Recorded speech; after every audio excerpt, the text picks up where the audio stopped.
ألف لام ميم ذلك الكتاب لا ريب فيه هدى للمتقين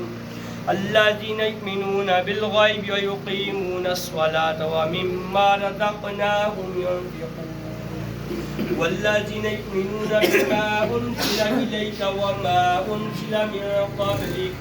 وبالآخرة هم يوقنون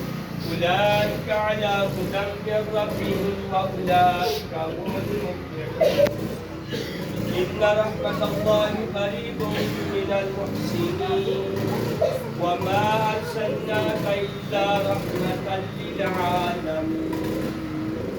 ما كان محمد أبا أحد من رجالكم ولكن رسول الله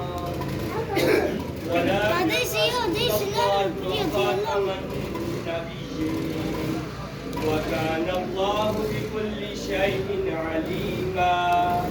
إن الله وملائكته يصلون على النبي يا أيها الذين آمنوا صلوا عليه وسلموا تسليما اللهم صل على ساحل العاج والمراج والبراق والقلم داب البلاء والوباء والقاد والمرض والقلم اسمه مكتوب مرفوع مجموع منقوش بالله والقلم سيد الأرض والأجم جسم مقدس منتر من البيت والقلم شمس الدعاء قدر تجا صدر